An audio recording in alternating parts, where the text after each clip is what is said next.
S live હેડલાઇનના પ્રાયોજક છે રાજાની મસાલા ચા, અગરબત્તી અને માચીસ। નમસ્કાર દર્શક મિત્રો, આપ નિહાળી રહ્યા છો એસ લાઈવ ન્યૂઝ બુલેટિન।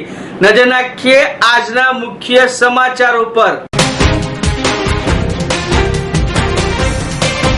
6 વર્ષના પ્રયાસો બાદ આખરે અમદાવાદને વર્લ્ડ હેરિટેજ સિટીનો દરજ્જો મળ્યો। ચાણક્ય પ્રાથમિક શાળામાં પ્રેરણા કાર્યક્રમ થકી સફળ વ્યક્તિઓનું કરાયું સન્માન। જ્વેલરી બ્રાન્ડ વોયલાએ અમદાવાદમાં ફ્લેગશિપ સ્ટોર લોન્ચ કર્યો।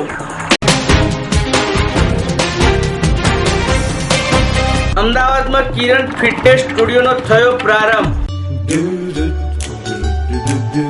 एक चुटकी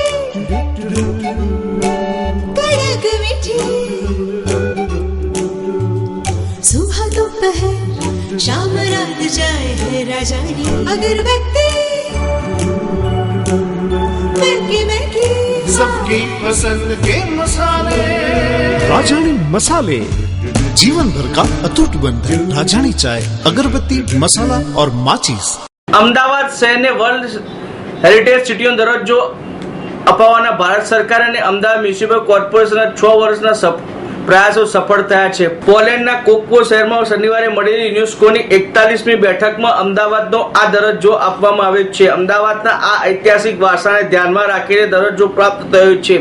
અમદાવાદને વર્લ્ડ હેરિટેજ સિટીનો દરજ્જો પ્રાપ્ત થતા વડાપ્રધાન નરેન્દ્ર મોદી, મુખ્યમંત્રી વિજય રૂપાણી, ભાજપના રાષ્ટ્રીય અધ્યક્ષ અમિત શાહ સહિત અગ્રણીઓએ શુભેચ્છાઓની વર્ષા વરસાવી હતી અને આ પ્રસંગે તેમને પણ અમદાવાદના મેયરને પણ શુભેચ્છાઓ પાઠવી હતી। અમદાવાદ વર્લ્ડ હેરિટેજ સિટીમાં સ્થાન મળે તે માટે કોર્પોરેશન દ્વારા પ્રયાસો શરૂ કરવામાં આવ્યા હતા।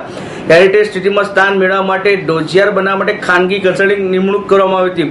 રૂપિયા 1 કરોડના ખર્ચે ડોજિયાર તૈયાર કરવામાં આવ્યું। 6 મહિના પહેલા યુનેસ્કો સમક્ષ ડોજિયાર મોકલાયું। ત્યારબાદ યુનેસ્કોની એક ટીમ અગાઉ કેટલીક પૂર્તતા કરવા પાછું મોકલ્યું હતું। એક્સપર્ટની મદદ લઈને ખામીઓ દૂર કરવા માટે નિર્દેશ પણ અપાયા, જે અંતર્ગત અમદાવાદ કોર્પોરેશન આર્કોલોજીકલ વિભાગની નિષ્ણાતની મદદ લઈને ડોજિયારમાં રહેલી ખામીઓ પૂર્તતા કરી હતી। ત્યારબાદ પોલેન્ડ ખાતે 5 જુલાઈથી 7 જુલાઈ વચ્ચે યોજાયેલી એક બેઠકમાં આખરે અમદાવાદને વર્લ્ડ હેરિટેજ સિટી તરીકે જાહેર કરવામાં આવ્યું હતું। અમદાવાદને વર્લ્ડ હેરિટેજ સિટીનો દરજ્જો પ્રાપ્ત થયા બાદ પ્રથમ નાગરિક એવા મેયર ગૌતમ શાહે જણાવ્યું હતું કે હવે આ વર્લ્ડ હેરિટેજ સિટીના દરજ્જાની આપણે ધામધૂમપૂર્વક ઉજવણી કરવામાં આવશે। કાંકરિયા ખાતે આતશબાજીનો કાર્યક્રમ પણ યોજાનાર છે અને 1 અઠવાડિયા સપ્તાહ સુધી આ હેરિટેજ સિટીના દરજ્જાની ઉજવણી કરવામાં આવનાર છે। અમદાવાદ જિલ્લા પંચાયત સંચાલિત ચાણક્ય પ્રાથમિક શાળામાં શનિવારે પ્રેરણા કાર્યક્રમ યોજવામાં આવ્યો હતો। આ કાર્યક્રમ દર અઠવાડિયે યોજવામાં આવે છે, જેમાં અનોખા કાર્યક્રમમાં વિવિધ ક્ષેત્રના સફળ વ્યક્તિઓને આમંત્રિત કરવામાં આવે છે। જેમાં આ અઠવાડિયાના મહેમાન તરીકે ગુજરાતી ભાષાના જાણીતા કવિ કૃષ્ણ દવે હતા અને શાળાની વિદ્યાર્થીઓ પ્રિયંકા અને પ્રીતિએ તેમના સાથે વાર્તાલાપ કર્યો હતો, જેઓ હળવી શૈલીમાં કવિતા અને વાર્તાઓની સુંદર વાતો કરી હતી। કાર્યક્રમના અંતે શાળાની ધોરણ 4ની બાલિકાઓ કવિ કૃષ્ણ દવેની કવિતા ઠંડી નૃત્ય નાટિકા દ્વારા રજૂઆત કર્યા હતા। આ કાર્યક્રમ યોજવા એટલું પાછળ એટલો જ છે કે બાળકોને પબ્લિક સ્પીકિંગનો મહાવરો થાય અને આ સમગ્ર કાર્યક્રમ સફળ બનાવવા માટે શાળાના આચાર્ય સંજય રાવલ સહિત શિક્ષણગઢ ભારે જહેમત ઉઠાવી રહ્યું છે। ભારતમાં સૌથી મોટી ફેશન જ્વેલરી બ્રાન્ડ વોયલાએ અમદાવાદમાં તેના ફ્લેગશિપ સ્ટોરનો લોન્ચ કર્યો છે। વોયલા ભારતની અગ્રણી ફેશન જ્વેલરી બ્રાન્ડ છે, જે ઓફલાઈન સ્ટોર તેમજ વેબસાઇટ અને એપ જેવા ઓનલાઈન માધ્યમથી પ્રોડક્ટ્સનું વેચાણ કરે છે। વર્તમાન નાણાકીય વર્ષમાં કંપનીએ દેશભરમાં 210થી વધુ સ્ટોર્સ ખોલ્યા છે અને વર્ષ 2017 સુધીમાં 250 થી વધુ સ્ટોર ખોલવાની યોજના ધરાવે છે। અત્યારે ઉલ્લેખનીય છે કે કંપનીએ સીજી રોડ ઉપર સ્ટોર ખોલવાની સાથે સાથે લગ્ન સિઝન માટે નવીન ટ્રેડર્સ પ્રદર્શિત કર્યા છે અને આ માટે એક સેલ પણ રજૂ કરવામાં આવ્યો છે। अहमदाबाद बेसिकली गुजरात में जो इतने ट्रेडिशनल यहाँ के आर्ट फॉर्म्स हैं और यहाँ का जो वर्कमैनशिप है ये फेमस है फॉर बीट टाइट डाइंग और other art form of jewellery making. So basically यहाँ के लोगों को एक वैरायटी दिया हमने। ई कॉमर्स तो हमारा काफ़ी टाइम से है पैन इंडिया क्रॉस। गुजरात में हमारा अहमदाबाद में पहला फ्लैगशिप स्टोर है। क्योंकि ये लोकेशन भी आप देख रहे हैं, it's very prominent and well chosen location. हम लोग का हर एक कलेक्शन बहुत ही सोच के बहुत सारे डिजाइन को चुन के बनाया जाता है। जैसे हमारे पास में स्टूडियो वाला कलेक्शन है विच इज डिजाइनर कलेक्शन। सो जो डिफरेंट डिजाइनर्स हैं in house and leading designer, उनका जो across the globe art forms है, जैसे कि इंडियन आर्ट फॉर्म में हो गया मधुबनी आर्ट, आप देखेंगे कच्छ आर्ट, गुजरात का जो कच्छ है वहाँ पे जो आर्ट फॉर्म होता है, हमारे पास में आप कच्छ कलेक्शन देख सकते हैं। बिहार का मधुबनी हो गया, फिर फलकनुमा हो गया, अपना फलकनुमा पैलेस से इंस्पायर्ड है। वैसे हमारे पास में स्टूडियो वाला में हम लोग हर एक सीजन में 3 से 5 नया कलेक्शन लॉन्च करते हैं almost every month. Future plan ये हमारा एक्सपेंशन है। राजकोट में हमने स्टोर ओपन किया, अभी अहमदाबाद में, आगे और भी गुजरात में स्टोर्स ओपन करना है। ज्वेलरी हमारे पास में हर एक एज ग्रुप के लिए और हर एक चॉइस, हर एक टेस्ट के लिए है। हमारे पास में फैशन ज्वेलरी है, इधर पे आप देख सकते हैं, जो कि बेसिकली यूथ और कॉलेज गोअर्स को केटर करता है। उसके बाद में जो हमारा कलर नवरंग कलेक्शन आप उधर देख सकते हैं। कलर नवरंग जो आप कलर्स चैनल पे जितने भी टेलीविजन सोप्स देखते हैं, उसमें जो भी कलाकार हैं वो जो ज्वेलरी पहनते हैं वो हमारा वाला का डिजाइन ज्वेलरी होता है।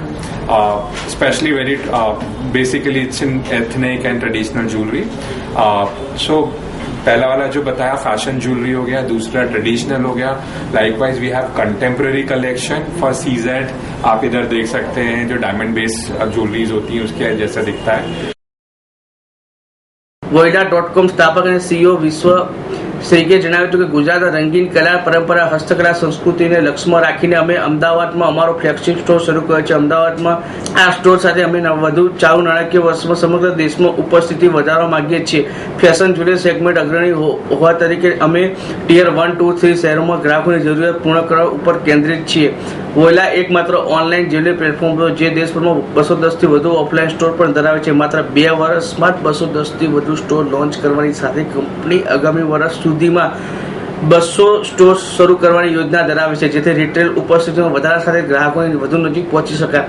voila.com તેની website, app, Flipkart, Amazon, Mitra જેવા માર્કેટ પ્લસ તથા પસંદગીના સેન્ટ્રલ સ્ટોર પર મારફત ગ્રાહકો સુધી પહોંચ ધરાવે છે। પેન્ટાલુસ અને રિલાયન્સ જેવી રિટેલ ચેન સાથે જોડાણ દ્વારા વર્ષ 2018 સુધીમાં 500 થી વધુ સ્ટોર કરવાની કંપનીની યોજના છે। ઓક્ટોબર 2015માં વોયલા ખાનગી ઇક્વિપમેન્ટ પિયુષ કેપિટલ પાસેથી $15 બિલિયન ઉભા કર્યા અને તે વર્ષ પહેલા 2013માં સ્નોરોડેપ ટેકનોલોજી વેન્ચર્સ પાસેથી 2 વાર ભંડોળ પણ મેળવ્યું હતું।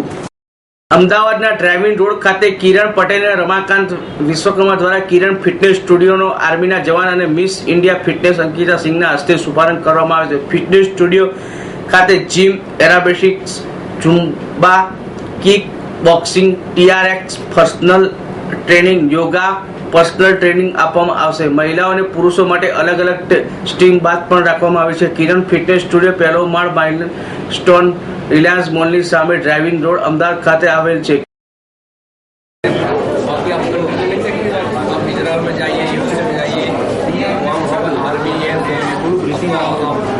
इंडियन आर्मी में भी शुरू हो गई है, लेकिन पहले किया था कि नहीं 10-15 साल पहले शुरू किया और संस्कृति ने 5 साल का 10-14 साल कर दिया है। आजकल लाइन पहले तो नॉर्मल टेक्निकल लाइन या टिकट लाइन में भेज देते थे, अपने जो नए आर्मी के आए हैं बस कहा कि गवर्नमेंट डिस्काउंट भी છે અને મહિલા માટે નોટ ઓનલી વુમેન પણ દરેક વ્યક્તિ માટે પ્રોપર વેથી ગાઈડન્સ તમને મળશે। કિરણ ફિટનેસ સ્ટુડિયોના માલિક કિરણ પટેલે જણાવ્યું કે આ ફિટનેસ સ્ટુડિયો થકી અમારો ધ્યેય લોકોને તેમની હેલ્થ પ્રત્યે જાગૃત કરવાનો છે। હું છેલ્લા 9 વર્ષોથી લોકોને આ વિશે તાલીમ આપું છું અને મેં મારી ટેકનિક્સથી diabetes, blood pressure, cervical pain જેવા અનેક રોગો કેવી દૂર કર્યા છે। અમારા ત્યાં ટ્રેનિંગ ખૂબ જ વધારે ટેકનિકલ જ્ઞાનની સાથે આંતરરાષ્ટ્રીય સ્તરના ફિટનેસ સર્ટિફિકેટ પણ ધરાવે છે। કિરણ ફિટનેસ સ્ટુડિયોના માલિક રમાકાંત વિશ્વકર્માએ જણાવ્યું કે આ ફિટનેસ સ્ટુડિયોમાં બધા જ સાધનો યુએસએથી મંગાવે છે। અમે લોકોને એ રીતે સાધનોથી માહિતી આપીશું કે તેઓ પોતાની મેળે જ એનો ઉપયોગ કરી શકે અને તેનો ઉપયોગના પૂરેપૂરા ફાયદા તેમને જણાવવામાં આવશે। તો મિત્રો આ હતા અત્યાર સુધીના મુખ્ય સમાચારો. સમાચારની ખાસ ગતિવિધિ માટે આપ નિહાળતા રહેજો એસ લાઈવ ન્યૂઝ બુલેટિન. નમસ્કાર.